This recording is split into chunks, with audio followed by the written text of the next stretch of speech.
प्रिय दर्शकों नमस्कार। मैं एलिज़ाबेथ भारती आपका स्वागत करती हूँ हिंदी होप चैनल में।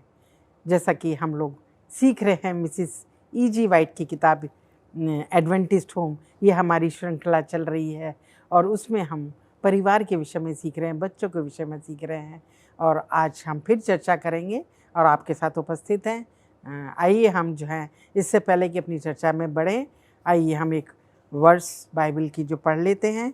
जो पद लिखा है, मत्ती की किताब है, ये 8 भी निकाल सकते हैं और इसकी 18 चैप्टर है और इसकी हम पढ़ेंगे 10 आयत आप निकाल लीजिए। इस तरह लिखा है बाइबल में, देखो तुम इन छोटों में से किसी को तुच्छ ना जानना, क्योंकि मैं तुमसे कहता हूँ कि स्वर्ग में उनके दूत मेरे स्वर्गीय पिता का मुँह सदा देखते हैं। परमेश्वर के इस वचन के पढ़ाने जाने पर हम सबको आशीष मिले। आइए मैं चाहती हूँ कि हमारे साथ मिसिस रेबेका सिंह है जो हमें सिखा रही हैं, इस किताब के विषय में चर्चा कर रही हैं हमारे साथ। आइए उनका स्वागत करती हूँ और हम मिलते हैं उनसे। मिसिस रेबेका सिंह, आपका स्वागत करती हूँ कि आप हमारे साथ हो सकती हैं। आइए प्रार्थना कर लेते हैं हम कि हम अपनी चर्चा को शुरू करने से पहले आइए हम दुआ करेंगे। हमारे स्वर्गीय दयालु पिता परमेश्वर, अपने हाथों को जोड़कर आपके पास आते हैं, आपका धन्यवाद देते हैं इस सुंदर अवसर के लिए जो आपने हम लोगों को दिया है कि हम परिवारों के बारे में सीख सकते हैं। आपके वचनों को लेते हुए खुदा आप हमारे साथ हुई। खास तौर से दुआ करती हूँ कि मिसिस सिंह के साथ हुई, जब वो हमें बताती हैं जो मिसिस E.G. वाइट ने अपनी किताबों में हमें सिखाया है। प्यारे प्रभु जी, आप हमारे साथ हुए, हमारा मार्गदर्शन करें और हमारे दर्शकों के भी साथ रहें। हमारी इस दुआ को हमारे उद्धारकर्ता प्रभु यीशु के नाम में मांगते हैं, सुनो और ग्रहण कीजिए, आमीन। जैसा कि हमने अभी परिवारों के बारे में सीखा, माँ का क्या जो है जिम्मेदारी है अपने बच्चे के प्रति, नवजात बच्चे के प्रति। अब मैं आती हूँ सौतेली माँ के ऊपर, जो मिसिस वाइट इस पर विषय में भी लिखती हैं, सिखाती हैं कि सौतेली माँ के लिए मिसिस वाइट अपनी किताब में क्या सलाह देती हैं। ये बड़ा नाजुक सा वर्ड है, सौतेली जी है। अगर हम देखते हैं सौतेली नाम ही इतना वो है कि लोगों के मन में नेगेटिव विचार आ जाते हैं, नकारात्मक विचार। और हम कभी ये एक्सेप्ट ही नहीं करना मांगते कि ये जो सौतेली माँ है किस टाइप का नेचर है। शायद वो अच्छा करना मांग रही है, अच्छा करते करते भी उसे बुराई मिल जाती है। तो यहाँ पे जो है उसके लिए तो बहुत ही ज्यादा क्रूशियल टाइम होता है, क्योंकि हस्बैंड के साथ जिसने शादी की है और बच्चे उसके पास हैं हस्बैंड के, उनको कैसे अपनी ओर उनका मुंह मोड़ना है, कितना वो उसके साथ हो सकती है। कभी कभी जो है बच्चे चाहते हैं कि पिता ही उनके साथ रहे, माँ ना जाए अपने पिता के साथ, लेकिन उसको बड़े टैक्टफुली जो है, बड़े परमेश्वर से प्रार्थना के साथ अगर वो सच्चे मन से मसीह को खोजती है और मसीहत में है, तो सच्चे मन से अगर बच्चे ज़्यादा समय पिता के साथ बिताना मांग रहे हैं तो उसको दे देना चाहिए। ओके, अगर वो नहीं दे पा रही है और वो चाहती है कि हस्बैंड मेरे साथ ही रहे, तो वो उसका स्वार्थ आ जाता है। अगर बच्चों को मन जीतना है तो पहले आपको उसका होके बनना है, उसको प्यार दिखाना है, उसके लिए खाना समय पर देना है, उसके कपड़े देखना है, साफ होने चाहिए, घर साफ होना चाहिए। ऐसी चीज़ें करते रहिए।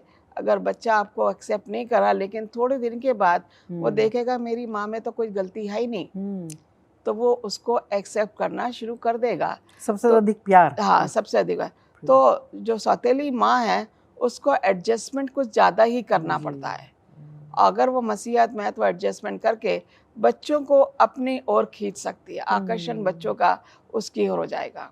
और अगर उसने सेल्फिशनेस दिखाई तो बच्चे उससे दूर हो जाएंगे और बच्चे उसको कभी रिस्पेक्ट नहीं देंगे। तो ये सब माता के ऊपर डिपेंड करता है और पिता के ऊपर भी, ताकि वो बच्चों को समझाए कि तुम्हारी माँ है, तुम इसको वही रिस्पेक्ट दो जो अपनी माँ को देते थे। तो बच्चे जो है थोड़ा समझ लेंगे, लेकिन अल्टीमेटली वो समझ जाएंगे। पर हम क्यों ऐसा देखते हैं कि जो सौतेली माएँ होती हैं उनके प्यार में कमी होती है, जो बच्चे हैं उनके लिए वो प्यार उसको नहीं दे पाती हैं, क्यों ऐसा ये होता तो ऐसा है पांचों उंगलियां तो बराबर नहीं है, ये पांचों हाथ में पांचों उंगलियां हैं। कुछ माएँ सच्चे मन से बच्चों को प्यार करती है, लेकिन उनके फिर भी उन्हें बुराई मिलती है। कुछ माँ हैं जो वाकई में नहीं करती हैं, वो सोचती हैं कि मेरा बच्चा होगा तो मैं इनको अपने बच्चे से अलग रखूंगी, कल को मेरा बच्चा भी होगा, तो इसलिए वो उनमें स्वार्थ आ जाता है। लेकिन ऐसा नहीं होना चाहिए, क्योंकि माँ तो अक्सर माँ ही है। माँ का जो नाम है, सौतेली तो हमें बोलना नहीं चाहिए, लेकिन अगर वो माँ सच्चे मन में माँ है तो वो बच्चों के लिए कुछ भी कर सकती है, उनको सही मार्ग पे ला सकती है, उनको मसीह में ले जा सकती है, मसीह का प्यार उनको बता सकती है, उनको प्रार्थना करना सिखा सकती है। जब बच्चे देखेंगे कि हमारी माँ तो हमें प्रार्थना करना सिखा रही, ये माँ हमें वो कर रही है जो हमारी अपनी माँ भी नहीं करती। कभी कभी ऐसी माएँ भी है जो इतना कर जाती हैं, अगर उन्हें अपनी जान भी देने पड़े सौतेले बच्चों के लिए, वो कभी उनके सौतेला व्यवहार नहीं करेंगे। सौतेला जो है नाम ही बड़ा अजीब है, और जब वो उनके किसी माँ के सर में या नाम पे सौतेला लग जाता है तो उसको बड़ी चोट पहुंचती है। अगर वो बच्चे उसको एक्सेप्ट करें, उसको इज्जत दें, मान दें, सम्मान दें, वो सौतेला जो वर्ड है उसके उससे हट जाएगा। बच्चे ही हटा देंगे, ये हमारी माँ है, ये सौतेली नहीं है। बच्चे खुद ही दूसरों से लड़ेंगे। जब ऐसा बच्चे करेंगे तो माँ को खुशी होगी कि हाँ चलो इन बच्चों ने मुझे अब एक्सेप्ट कर लिया। माँ को बच्चों को एक्सेप्ट करना और बच्चों को माँ को एक्सेप्ट करना है, तभी तालमेल सही बैठेगा। यहाँ हम एक छोटा ब्रेक लेंगे, जैसा आपने सिखाया है बहुत अच्छे ढंग से कि कितना ज़रूरी है बच्चों को उसी तरह प्यार करना। दर्शकों आप जाइएगा नहीं, जैसा कि हमने सीखा भी कि बच्चों को माता का, चाहे वो दूसरी माँ है, स्टेप मदर कहते हैं जैसे, फिर भी वो उन बच्चों को उसी तरह प्यार करे अपने बच्चों की तरह, तो बच्चे भी उनको प्यार अपने आप ही करने लग जाएंगे। आइए हम यहाँ एक छोटा ब्रेक ले लेंगे, और आपसे गुजारिश है कि आप हमारे साथ बने रहें। बहुत मुख्य महत्वपूर्ण जो विषय है जिस पर हम बातचीत कर रहे हैं, और फिर उपस्थित होंगे, आप हमारे साथ बने। दर्शकों हम फिर उपस्थित हैं अपनी चर्चा को, जो बच्चों के विषय में हम सीख रहे हैं, अभी बातचीत करेंगे। आइए हम चलते हैं मिसिज सिंह के पास। जैसे कि हमने अपनी देखा कि बाइबल में भी इस विषय पर प्रकाश डाला गया है। अगर हम देखें तो ये जो माएँ हैं वो जो है बच्चों को परमेश्वर के पास लाती हैं। तो क्यों लाती हैं? क्या वजह है जो वो यीशु के पास अपने बच्चों को लाती हैं? ये तो बड़ा सिंपल सा जवाब है। यीशु के बच्चे हैं, परमेश्वर ने दिए हैं, तो अगर बच्चों को परमेश्वर यीशु के पास ला रही है, वो कर रही जो उसे करना चाहिए।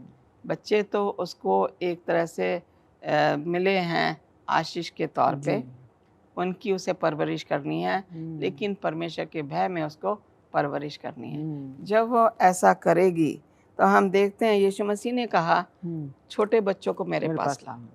हम देखते हैं कि चेले उनको भगा रहे थे। आदमी का जीवन पैदा होने से शुरू होता है, अब उसकी हर स्टेज की लाइन होती है। उसकी पैदा हुआ, 1 महीने का हुआ, 1 साल का हुआ, 10 साल का हुआ, 20 साल का हुआ, वही बच्चा बढ़ के बड़ा होता जा रहा है। वो स्टेज जो है छोटी, जैसे बड़ों को परमेश्वर की ज़रूरत है, बच्चों को भी परमेश्वर की ज़रूरत है। ठीक है, इसलिए जब बच्चों को ज़्यादा ज़रूरत है, माँ को ज़्यादा ज़रूरत है, तो कि ये जो बाइबल है इससे हमें दिख रहा है कि ये बाइबल हमें बता रही है कि बच्चों को क्या करो।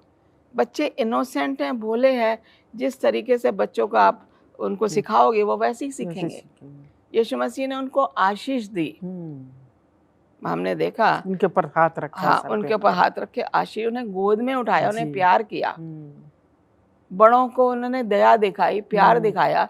जो प्यार उन्होंने बच्चों को दिया वो बड़ों के साथ नहीं कर सकते, उनको गोदी में नहीं बिठा सकते, लेकिन प्यार उनके लिए भी है। यहाँ पे प्यार बच्चों के लिए है, जो कि यीशु मसीह, इन बच्चों को मेरे पास आने दो। क्यों? स्वर्ग का राज ऐसो ही का है। बच्चा झूठ नहीं बोलेगा, बच्चा सच्चाई में रहेगा, इसलिए कहा आप बच्चों के जैसे समान बनो। जैसे बच्चे में जो है भोलापन है, बच्चा जो है जैसे उसको सिखाएगा वो वैसे ही करेगा। तो माँ का ये हक बनता है सबसे पहले कि वो हैना को ले लीजिए। उसने ट्रेन किया अपने बच्चे को जी। उसने कहा परमेश्वर तू मुझे देगा बेटा, मैं तुझे तेरी सेवा में दे दूंगी जी। और उसने उसे वहां से जब तक कि उसने दूध पीना नहीं छोड़ा। उन दिनों में जो है बच्चे दूध पीना जो छोड़ते थे 8 साल 9 साल का हो जाता था जी। तब तक वो बच्चे माँ का दूध भी पीते थे, खाना भी खाते थे जी।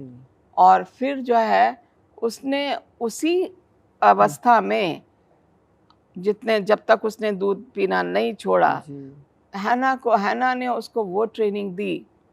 वो ट्रेनिंग उसके इतने काम आई, जब एली जहाँ वहाँ जो था वो एक हैकल के कमरे में रह रहा है, सो रहा है, एली अलग सो रहा है, और वहाँ पे जो है वो सुबह उठ के मंदिर में सारा काम करता था जी। सफाई भी करेगा, आगे भी देखेगा, झाड़ू झाड़ पोछ सब करेगा, सुबह सुबह उठ के करता था। क्यों? उसकी माँ की ट्रेनिंग थी जी। और वो माँ ने जो है परमेश्वर से मांगा, तूने मुझे दिया, मैं तुझे वापस दे रही हूँ। और उसके बाद उसके और बच्चे हुए, क्योंकि ये ब्लेसिंग जो उसे मिली थी, परमेश्वर ने कहा ये मुझे दे रही है इस बच्चे को सेवा में, इसके पास और बच्चे होने चाहिए, और उसको आशीष मिली। ये बच्चा जो है परमेश्वर का भक्त बना, भविष्यवक्ता बना, बहुत बड़ा इंसान बना। क्यों? वो माता की ट्रेनिंग से वो परमेश्वर के घर में उसने छोड़ दिया। साल में एक ही बार आती थी उसे मिलने। बिल्कुल। आजकल माँ जो है जब तक अपने बच्चे को देख नहीं लेती, उनको तसल्ली नहीं होती। ये माँ पूरे साल तक उसके लिए एक अंगोछा बनाती थी, पूरा साल लेती थी, प्रार्थना करती थी, दुआ करती थी, और अंगोछा बना के वो साल में जब जाती थी उसको, एक साल में उसके लिए लेके जाती थी। प्यार कम नहीं हुआ उसका, लेकिन उसे ये विश्वास था मैंने इसे प्रभु की सेवा में दे दिया वापस, मैंने अपना वायदा परमेश्वर से पूरा किया है। हम माताओं को ऐसा ही करना चाहिए। माताओं के लिए क्या शिक्षा है प्रभु यीशु की? किसके लिए? माताओं के लिए। यीशु माताओं को बच्चे के लिए क्या शिक्षा देना चाहते हैं? वो फिर हम वहीं आ जाते हैं। इब्राहिम की वाइफ थी, उसने अपने बच्चे को लिया जी। उसने इस्माइल को भी वही प्यार किया, कहने को वो उसका हाजरा का बेटा था, उसने उसको वही प्यार किया, लेकिन उसने अलग कब किया उसे? जब उसने उसके बेटे का मजाक उड़ाया। कोई भी माँ नहीं चाहती कि उसके बेटे को कोई बुरी दृष्टि से देखे। हर माँ का ये है मेरा बेटा समाज में लोग इसको अप्रिशिएट करें, इसको देखें, वो करें। तो माताओं के लिए भी वही शिक्षा है कि वो चाहता है कि इन बच्चों को वो शिक्षा दो जो कि तिमोथी को उसकी माता और उसकी नानी से मिली थी। हर माता ऐसा नहीं कर पाती है। क्यों? उसका ध्यान जो है कई चीज़ों में बढ़ जाता है। इसलिए हम देखते हैं मरियम को देखा, मार्था को देखा, 2 बहनें। मरियम ने वो चुना जो कि उससे कोई छीन नहीं सकता। मार्था किचन में लगी, कह रही है मेरी मदद नहीं कर रही है। कह रहा मार्था तू दुनिया की चीज़ों में लगी हुई है। इसने वो चुन लिया जो इसको कोई छीन नहीं सकता। और आज की माताओं में तो हम बहुत देखते हैं, आज की माताओं में दुनिया में ज़्यादा, दुनियावी चीज़ों में ज़्यादा लगी रहती हैं, तो उनका कैसे रहेगा परमेश्वर के पास?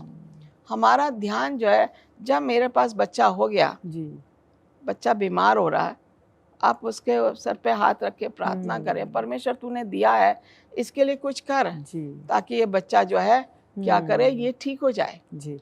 विश्वास माताओं का कम नहीं होना चाहिए परमेश्वर में, और बच्चों का विश्वास भी उन्हें जागृत करना है परमेश्वर में। जब वो बच्चों का विश्वास परमेश्वर में जागृत करेंगी तो बच्चा कहेगा मम्मा चलो प्रेयर कर लेते हैं, आज कुछ प्रॉब्लम है मम्मी चलो आओ बैठ के प्रे करते हैं। बच्चा सिखाता, कभी कभी कहते हैं बच्चे हाँ बेटा मैं प्रेयर करना भूल गई, प्रेयर कर लेनी चाहिए थी, हमारा काम हो जाएगा। तो ये बहुत ज़रूरी है कि माताओं के लिए वो भी एक सेवा कर रही हैं, परमेश्वर की सेवा जी। बच्चों को नर्चर करना, बच्चों को सिखाना, वो परमेश्वर की सेविकाएं हैं, परमेश्वर की नजदीक, जो कि वो उनको परमेश्वर के नज़दीक ला रही हैं। जब ऐसा होता है तो हमें ये देखना है कि हमें क्या करना है, हमें ऐसा ही बनते रहना चाहिए। धन्यवाद देती हूँ आपका। अभी हम यहाँ एक छोटा ब्रेक लेंगे और फिर उपस्थित होंगे। आपने बहुत अच्छे से सिखाया है कि बच्चों के लिए। दर्शकों, आपने भी सीखा होगा कि छोटे बच्चों को यीशु मसीह ने आशीष दी, सर पे हाथ रखा और उनको बहुत प्रेम किया, और वो माताओं से चाहता है कि वो भी अपने बच्चों को उसी तरह प्रेम करें और उनको अच्छी शिक्षा दें और अपने बच्चे को यीशु के पास लाना ना भूलें। हम आज के ज़माने में बाइबल के ज़रिए, प्रार्थनाओं के ज़रिए यीशु के पास अपने बच्चों को ला सकते हैं। आप बने रहिएगा, एक छोटा ब्रेक लेते हैं और हम लोग फिर हाजिर होंगे, इन बातों को और चर्चा करेंगे। आप हमारे साथ बने रहें और एक ब्रेक के बाद फिर हाजिर होंगे। इस ब्रेक के बाद हम उपस्थित हैं फिर दर्शकों, और हम बातचीत करते हैं, अपनी चर्चा को आगे बढ़ाते हैं। जैसे हम बच्चों के विषय में बातचीत कर रहे हैं कि छोटे बच्चों का जो है ना स्वभाव बहुत ही मासूम स्वभाव होता है, तो उसको हमें कैसे जो है संभालना है। बच्चों का कैसा स्वभाव होता है, आप बताएं कुछ हमें छोटे बच्चों के विषय में। आप कहीं भी छोटे बच्चों की पिक्चर देखेंगे, बड़ा अच्छा लगता है। अक्सर जो है इंस्टाग्राम पे और यूट्यूब वगैरह में जो है, या फेसबुक पे भी कभी डाल देते हैं बच्चों की पिक्चरें। आप उनको देखेंगे तो आपको बड़ा मन आपका इतना खुश हो जाएगा वो देख के। बच्चा खाना खा रहा है, आप बड़े एंजॉय कर रहे हो हैं। बच्चा एनिमल कुत्ते के साथ खेल रहा है, आप एंजॉय कर रहे हो, आपको खुशी हो रही है। तो बच्चे जो हैं वो मन के सच्चे होते हैं, स्वभाव उनका स्वभाव कोमल स्वभाव है, नम्र स्वभाव है। आप उनको डांटोगे तो बच्चा रो पड़ेगा, है ना। मासूम है वो, तो वो नम्र हैं। वो एज ऐसी है बच्चों की कि हम उन्हें किसी भी तरीके से उन्हें मोल्ड कर सकते हैं, किसी भी तरीके से उनमें परिवर्तन ला सकते हैं। अच्छाई लाना जरूरी है, बजाय कि बच्चा बुराई की ओर भागे। जब आप देखते हो कि बड़े लोग, कॉमन सी चीज आजकल मोबाइल, लोग मोबाइल जो है हमेशा अपने पास रखते हैं। अगर उन्हें किसी से बात नहीं करनी, मोबाइल आ गया। अब बच्चा जब देखेगा कि बड़े के पास मोबाइल है, वो छीन लेगा। अक्सर जो छीनने की कोशिश करता है, और जब वो छीन लेगा तो वो नहीं चाहता कि आप मोबाइल पकड़ो। वो चाहेगा कि आप अपना समय मेरे साथ बिताओ, क्योंकि मैं जो हूँ, मेरे लिए बहुत ज़रूरी है कि आप मेरे साथ रहो। वो आपको इंडिकेशन दे रहा है, लेकिन जब आप उसकी इंडिकेशन नहीं समझते, उससे मोबाइल लेके फिर लग जाते हो, तो बच्चा क्या करेगा? वो भी मोबाइल लेके मोबाइल देखना शुरू कर देगा। आपने उसमें कौन सी अच्छी आदत डाल दी? अच्छी आदत तो नहीं डाली, क्योंकि बच्चे को मोबाइल चाहिए, वो रोएगा, आपने मोबाइल दे दिया, अब ये चलो चुप तो बैठेगा, ये मेरी बला तो टली गई, चुप बैठ गया। लेकिन ऐसा जो है हमें नहीं करना है। हमें माँ बाप जब घर आते हैं, बच्चा सबसे पहले आपके पास भाग कर आएगा। वो क्यों भाग के आएगा? पहले तो उसमें ये होगा, मेरा पिता या माता कुछ लेकर आई होगी मेरे लिए। अगर नहीं लाए तो वो फिर भी आपके पास आएगा भागा भागा कि चलो मेरा डैडी आ गया, मेरे मम्मी आ गया है। अब घर में रहेंगे, दोनों साथ रहेंगे, तो मैं इनके साथ खुश रहूंगा। आप कुछ भी मत लाओ बच्चे के लिए, आपने अपना समय बच्चे को दे दिया, आपने उसको बता दिया, बेटा अब खाने का टाइम है, चलो प्रार्थना करेंगे। आप मेरे पीछे पीछे बोलो, मैं प्रार्थना बोल रहा हूँ, आप करो। बच्चा वैसे ही रिपीट करेगा। लेकिन अगर हम मोबाइल लेके बैठ गए, तो बच्चा आपसे मोबाइल लेके, वो भी मोबाइल की उसको लत पड़ जाएगी। ये एडिक्शन जो है, आजकल जो एडिक्शन चल रहा है, वो मोबाइल का चल रहा है, और बच्चे अक्सर मोबाइल के पीछे भागते हैं। उन्हें माँ बाप की चिंता नहीं है, क्योंकि वो देखते हैं हर समय, क्योंकि वो देख रहे हैं कि इनको मोबाइल में बहुत सी चीजें हैं, वो देख रहे हैं। तो माँ बाप को क्यों ना चिंता हो उनकी। हम मोबाइल इनके सामने ना चलाएं। आपका कॉल आ रही, कुछ आ रही, आप यूज करें, लेकिन हमें जो है बच्चों को कोमल एज में उनको मसीहत के बारे में सिखाना है, ना कि बुराई की ओर हमें ले जाना उन्हें। ये बहुत ज़रूरी है हमारे लिए। और बच्चों के साथ, जैसे अपने बच्चों के साथ तो हर कोई अच्छा व्यवहार करता है, पर हम लोग इस बात पे भी ध्यान दें कि आपसे मैं जानना चाहूँगी कि चाहे अपने बच्चे हों या कोई पराये बच्चे हों, उनके साथ दुर्व्यवहार का क्या परिणाम होता है? बाइबल हमें क्या बताती है इस विषय में? ऐसा है, बुराई तो हमेशा बुराई होती है। कभी कभी ऐसा होता है, दो बच्चे लड़ रहे हैं, या पहले खेल रहे थे, खेलते खेलते लड़ने लगे। बीच में माँ बाप आ गए, क्या माँ बाप को बीच में आना चाहिए? क्योंकि बच्चे तो लड़के फिर एक साथ हो गए, बुराई किसकी हो गई?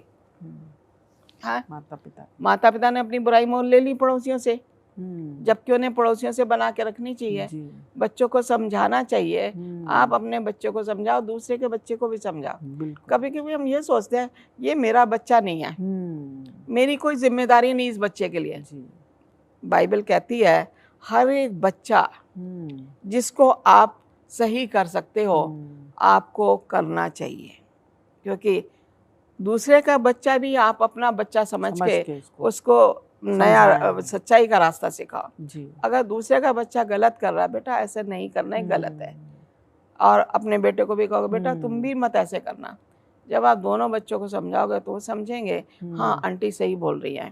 तो यहाँ पे देख रहे हैं इल ट्रीटमेंट जो है या परिणाम उसका क्या है? परिणाम तो अच्छा नहीं है, बुरा। अगर दुष्टता से उसके साथ पेश आ रहे हो, परमेश्वर देख रहा है, परमेश्वर देख रहा है। आपने अगर बच्चे को फालतू में बगैर किसी मिस्टेक के मार दिया और उसके ज्यादा चोट आ गई, बिल्कुल, तो वो तो पेरेंट्स तो दुखी होंगे, परिणाम तो अच्छा नहीं होगा। यहाँ तक भी हो जाती है बात, कहाँ तक, जब पुलिस तक चली जाती है। लेकिन अगर हम मसीहत में हैं, जिससे पहले वो बुरा ट्रीटमेंट हो बच्चे के ऊपर, हमें पहले ही उसको उससे दूर कर लेना चाहिए। अगर आप जानते हैं आपके पड़ोसी अच्छा नहीं है और ये पड़ोसी जो है हमेशा मेरे बच्चों को बुरी निगाह से देख रहा है, आप अपने बच्चों को उससे दूर हटा दो। बाहर नहीं भेजो, घर में ही रखो उनको, बच्चों को घर में ही सिखाओ।